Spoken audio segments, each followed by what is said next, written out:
Shalom, humanitas nama Manginang. Shalom. Seperti biasa Manginangnya, kalau saya akan membawa firman dalam bahasa Indonesia. Firman kita akan diambil dari Yeremia 20 ayat 7 sampai ayat 13. Yeremia 20 ayat 7 sampai ayat 13. Demikianlah firman Tuhan. Keluh kesah Yeremia akibat kanan jabatannya. Engkau telah membujuk aku ya Tuhan, dan aku telah membiarkan diriku dibujuk. Engkau terlalu kuat bagiku, dan engkau menundukkan aku. Aku telah menjadi tertawaan sepanjang hari. Semuanya mereka mengolok-olokkan aku.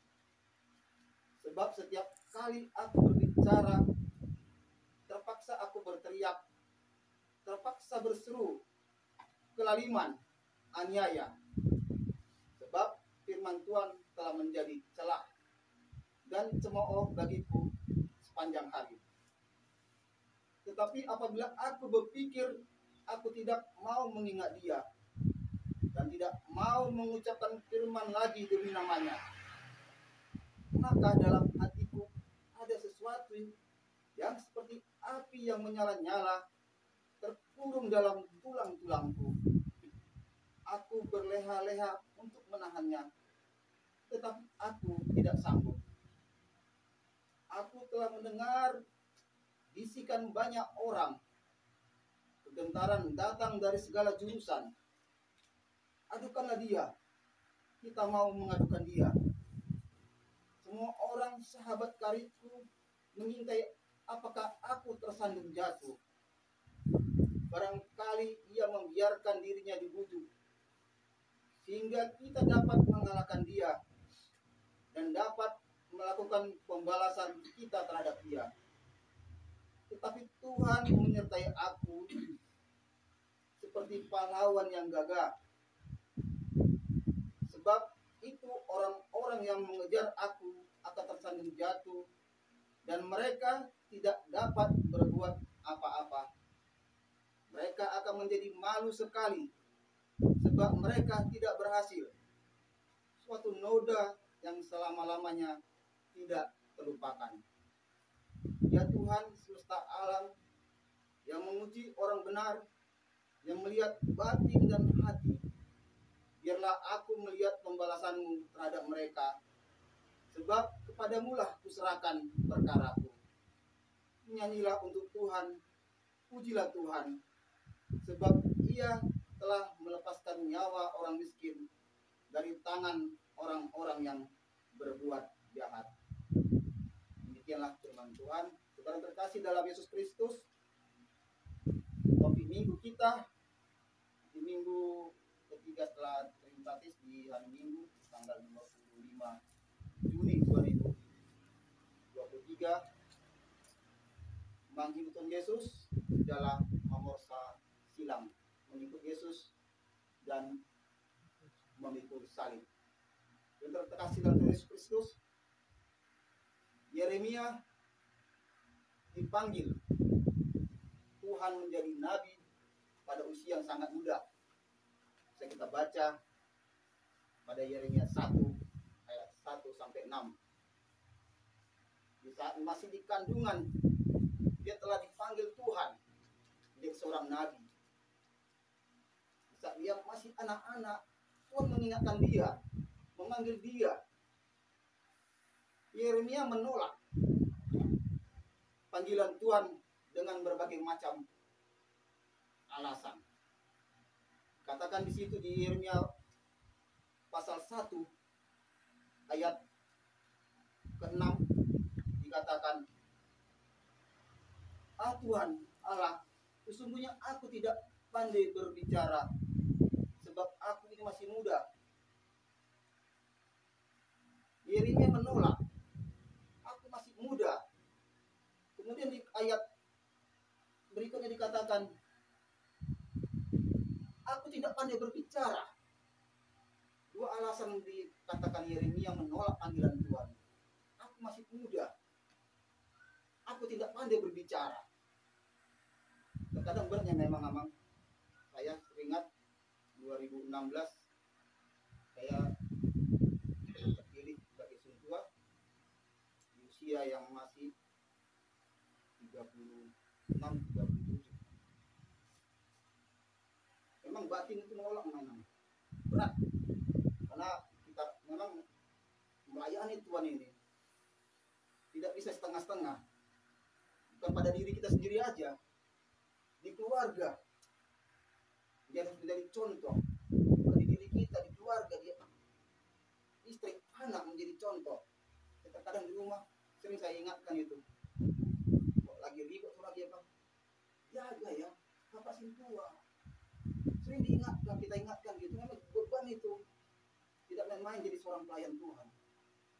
Bukan hanya kita pandai berbicara, tapi menjadi contoh setiap kehidupan kita sehari-hari.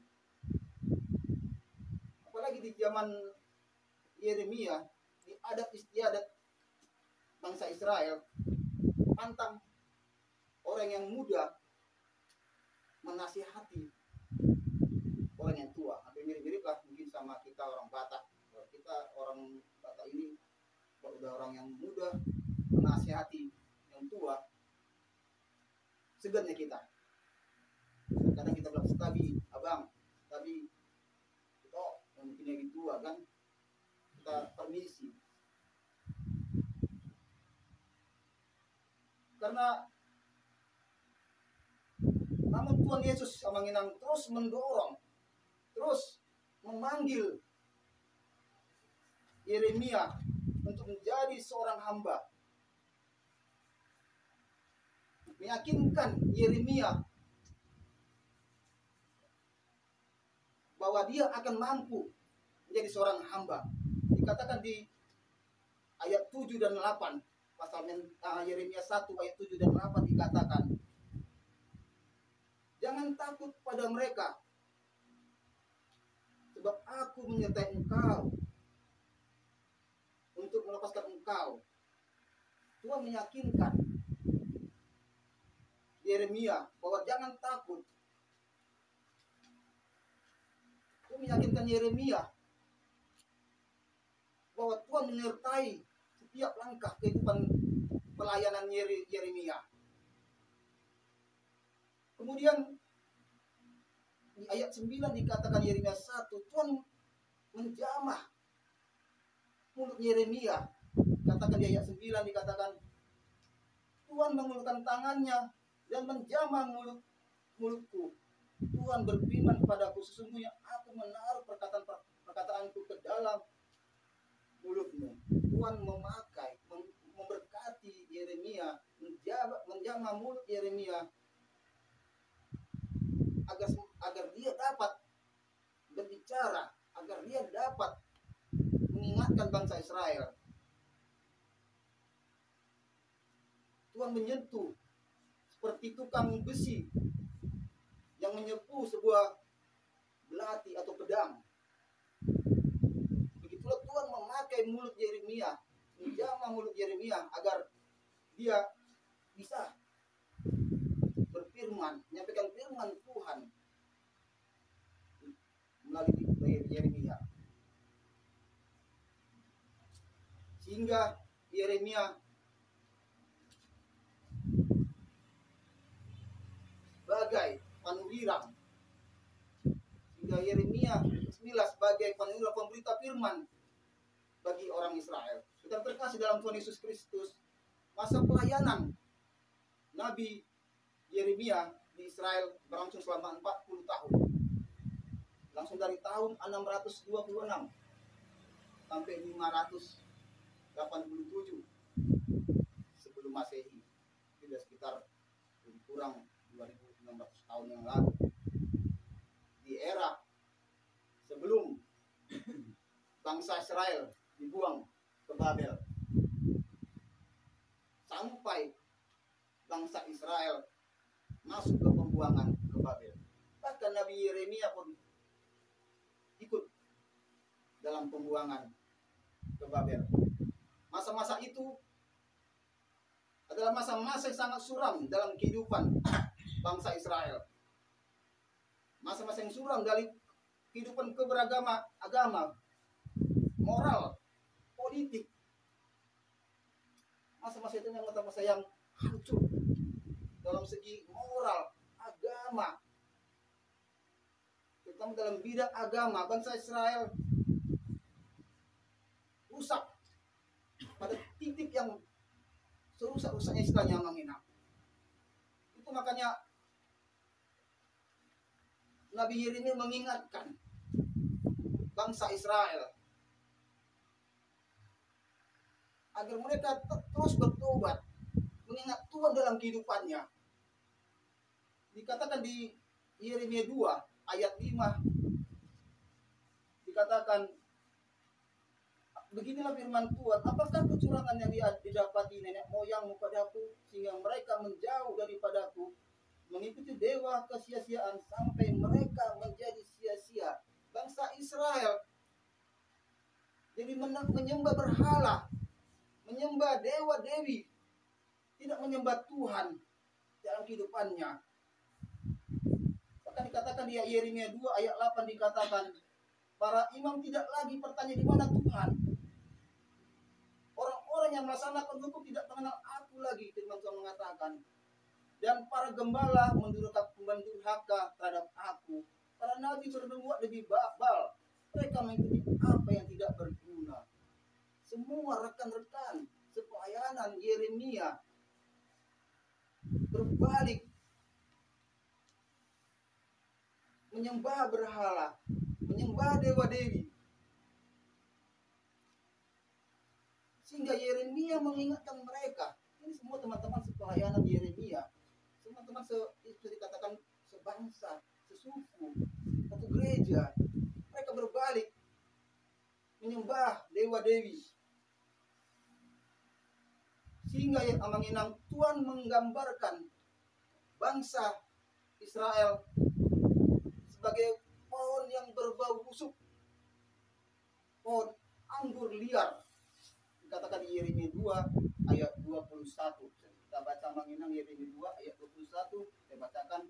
Namun aku telah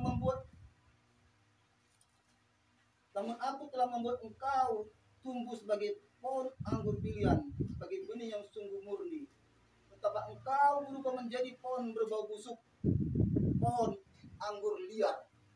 Tuhan menggambarkan bangsa Israel adalah sebuah bangsa ibarat sebuah pohon yang berbau busuk dan pohon yang tumbuh liar. Bagaimana kalau kita menggambarkan pohon yang busuk, menginangnya pasti baunya, kita pegang aja pun kita sudah tidak ragu kita memegangnya. Pohon yang berbau busuk dan bertumbuh liar. Terus Yesus menggambarkan bangsa yang terus bernoda atau kotoran, walaupun cuci dengan sabun. Ibarat kalau ada di baju kita menginang sebuah noda, kita cuci pun pakai rinso, pakai apapun, deterjen apapun tidak bisa hilang. Begitulah bangsa Israel di hadapan Tuhan. Tuhan tidak bisa melupakan dosa bangsa Israel. Ibarat noda yang dicuci dengan sabun. Yeremia 2 ayat 22. Sehingga Tuhan memberi bangsa membenci bangsa Israel. Akibat Tuhan menggambarkan pohon yang berbau busuk, bertumbuh liar dan bernoda tidak dapat dicuci. Tapi amangnya tidak mungkin Yeremia membiarkan itu semua. Yeremia terus mengingatkan bangsa Israel agar bertobat. Ini sebelum bangsa Israel di pembuangan ke Babel. Kalau kita baca menginang Yeremia 20 ayat 1 sampai 6, itulah hukuman bangsa Israel akibat tidak dengar firman Tuhan. Bangsa Israel dihukum Tuhan ke pembuangan ke Babel. Yeremia bukan saja menyatakan panggilan untuk bertobat, tapi untuk juga ancaman, bukan ancaman, mengingatkan bahwa akibat dosa yang dibuat bangsa Israel, Tuhan mengingatkan melalui Nabi Yeremia, tapi mereka tidak pernah mendengar. Yeremia mengingatkan ancaman atau akan bangsa Israel akan binasa bila tidak mendengar firman Tuhan. Tapi bangsa Israel tetap tidak mau mendengar firman Tuhan dan tidak mau bertobat dalam kehidupan mereka sehari-hari. Mereka tetap terus menyembah berhala, menyembah dewa-dewi. Bahkan muncul reaksi sikap negatif, reaksi jahat untuk melawan dan memberontak pada Yeremia. Padahal semua Yeremia bukan aja mengingatkan jemaat, tapi mengingatkan tua-tua, penatua, rekan-rekan sepelayanannya. Tapi malah rekan-rekan sepelayanannya ini membenci, berbuat jahat pada Yeremia. Khotbah Yeremia ditanggapi, setelah Yeremia mengingatkan, menasihati, mereka menanggapi secara dingin, negatif, dianggap sepi, dianggap angin lalu sama mereka. Apa yang terjadi selanjutnya, Manginang? Yeremia mengalami perlakuan kasar, kekerasan, penganiayaan fisik, dan menderita berat. Jadi kita baca di Yeremia 20 ayat 2. Yeremia 20 ayat 2. Lalu Pasur inilah iman paling tinggi dan rekan sepelayanan Yeremia. Lalu Pasur memukul Nabi Yeremia dan memasukkan dia di pintu gerbang Benyamin yang ada di atas rumah Tuhan. Rekan sepelayanannya Pasur membenci, menganiaya dia, bahkan memasuk Yeremia di pintu gerbang, dipasung. Saya gambarkan namanya dipasung, diikat kaki itu kayu, pengertian kita dipasung ya. Itu makanya Manginam di ayat 7 sampai 10 itu ada ratapan Yeremia, tangisan, keluh kesah Yeremia dalam pelayanannya. Yeremia begitu stres, mengeluh, menangis, menjerit karena sudah tidak sanggup lagi melayani Tuhan dengan sepenuh hati, dengan penderitaan yang begitu berat yang dialami, dengan pelayanan Tuhan yang harus dijalaninya. Dia mengalami penyiksaan, kekerasan fisik, dan menderita berat. Sempat berpikir berhenti memberitakan firman Tuhan. Dikatakan di ayat 9, dikatakan di Yeremia 2 ayat 9. Tetapi aku berpikir, aku tidak mau mengingat dia dan tidak mau mengucapkan firman lagi demi namanya. Akibat penderitaan yang dilayani, dialami Yeremia, dia sempat berpikir, udahlah cukuplah. Ngapain aku mengatakan firman Tuhan? Aku disiksa, dianiaya, fisik, mental, psikis. Begitu berat dialami Yeremia, sehingga di ayat 9 dia sempat berkata, aku tidak mau mengingat dia, tidak mau mengucapkan firman lagi demi namanya. Tetapi yang Manginang, sebaliknya muncul juga suara-suara lain yang datang. Di ayat 10, di ayat 9 juga dikatakan, maka dalam hatiku ada sesuatu yang seperti api yang menyala-nyala, terkurung dalam tulang-tulangku. Di samping dia sempat berpikir, sudahlah cukuplah, apain aku melayani. Tapi satu sisi dia berpikir, ada sesuatu yang mendorong, membangkitkan semangatnya, seperti api yang menyala-nyala dalam hatinya, untuk bangkit, untuk tidak berputus asa dalam melayani Tuhan. Di awal-awal lah Manginang, di awal-awal saya selepas habiskan diri tua, tahun 2 tahun sampai sempat juga mengalami seperti mungkin nggak seberapa dialami Yeremia, tapi sempat juga keinginan untuk mundur dari pelayanan ini, pelayanan Sintua ini. Dengan begitu, ya bagi saya waktu itu dalam setahun 2 tahun pelayanan itu Pak, saya rasa saya belum terbiasa menghadapi. Ya kita pikir dalam pelayanan ini tulus-tulus aja Inang ya, lancar-lancar aja. Rupanya begitu berdinamika. di dalam pelayanan ini, baik dalam diri saya, baik juga dalam teman-teman sepelayanan di gereja. Begitu dinamika. Supaya saya juga berpikir, sudahlah, saya berhenti aja, nggak jadi situ nggak apa-apa.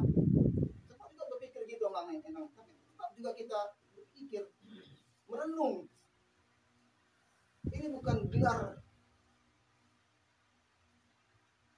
yang pendidikan formal yang kita dapat sekolah. Ini memang betul-betul panggilan Tuhan dalam diri kita. Hamba Tuhan itu bukan sebatas pendeta, guru guria, Bible Pro, mungkin diakones juga atau sintua. Hamba Tuhan itu juga kita semua menginang. Kita hamba Tuhan yang harus kita tetap mengikut jalan Tuhan, tetap mendengar firman Tuhan dalam hidup kita, berpengharapan pada Tuhan dalam kehidupan kita. Di ayat 11 sampai ayat 13, kesaksian iman Yeremia.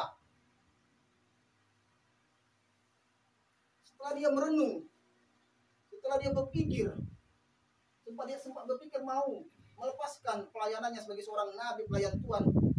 Tapi di ayat 11 dikatakan, Tuhan menyertai aku seperti pahlawan yang gagah.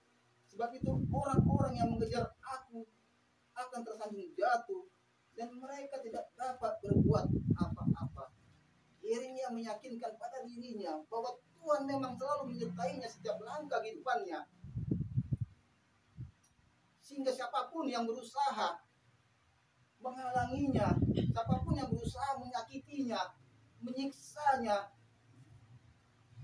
firman Tuhan dikatakan mereka akan orang yang mengejar aku akan tersanjung jatuh, dan mereka tidak dapat berbuat apa-apa.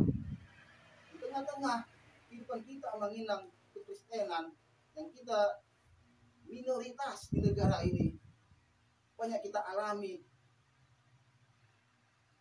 berbagai macam cobaan iman yang kita hadapi dalam kehidupan kita sehari-hari, pergaulan kita. Tapi yakinlah menginang, jangan pernah terbesit sedikit pun di hati kita untuk menyangkal Tuhan dalam kehidupan kita. Harus tetap kita pikul salib dalam kehidupan kita. Pikul salib sesuai dengan topik minggu kita hari ini, berpengharapan pada Tuhan. Pengalaman Yeremia ini sangat memotivasi setiap pelayan, hamba-hamba Tuhan, dan juga kita. Firman Tuhan mengingatkan dalam Yeremia ini kesaksian atau firman pengalaman hidup Yeremia yang begitu hebatnya. Dialaminya penderitaan, tapi tetap teguh dalam imannya. Banyak juga menginang gak kuat. Banyak juga mereka akhirnya akibat godaan-godaan dunia, mereka sangkal Tuhan. Mereka beralih gara-gara jabatan, dunia, harta, mereka beralih. Tapi tetaplah mengikut Yesus dan mengikut salib dalam kehidupan kita. 2 Timotius 4 ayat 2. 2 Timotius 4 ayat 2 dikatakan, beritakanlah firman setiap saat, setiap sedia, baik atau tidak baik waktunya. Saya ulangi, beritakanlah firman, siap sedialah, baik atau tidak baik waktunya. Firman Tuhan mengingatkan kita, bukan hanya yang pemberita firman yang selalu harus siap setiap saat, walaupun apa kondisi dalam kehidupan kita.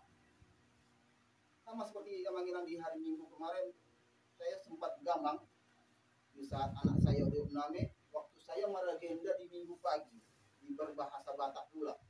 Memang bahasa Batak ini tahu lama agak payah gitu. Tapi saya sempat terpikir, saya operlah kamang semamo atau semang sinababar meragenda di Minggu pagi.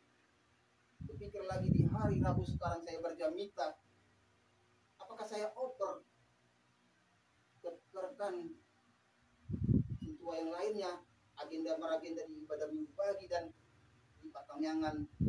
Tapi saya baca ayat ini yang menginang 2 Timotius 4 ayat 2. Beritakanlah firman. Siap sedialah baik atau tidak baik waktunya. Saya merasa terpukul. Wah, Tuhan mengingatkan saya. Apapun kondisi kita, apapun yang kita alami dalam kehidupan kita, siaplah kita. Tetap berpengharapanlah pada Tuhan. Bukan hanya pemberita firman atau pelayan Tuhan, kita harus siap sedia dalam kehidupan kita. Yang bisa kita ambil lamangin dalam firman Tuhan ini, kita sebagai hamba Tuhan, kita katakan sekali lagi, hamba Tuhan bukan hanya seorang pendeta atau yang lain namanya. Kita semua hamba Tuhan harus siap menyampaikan kebenaran apapun resikonya dan apapun kondisinya. Jangan takut kita memikul salib dalam kehidupan kita. Jangan takut kita menyampaikan kebenaran firman Tuhan dalam kehidupan kita. Kita sebagai hamba Tuhan tidak boleh mundur dari pelayanan, tidak boleh mundur dari kekristenan kita,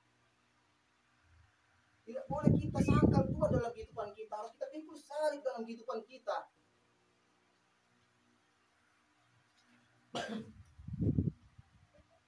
Karena menginang firman yang kita sampaikan, firman yang disampaikan yang kita dengar, bila kita mendengar dan merenungkan, mengamalkan dalam kehidupan sehari-hari, bukan hanya pemberita firman yang diberkati, kita pun diberkati sebagai yang mendengar, yang menyampaikan dan mendengar.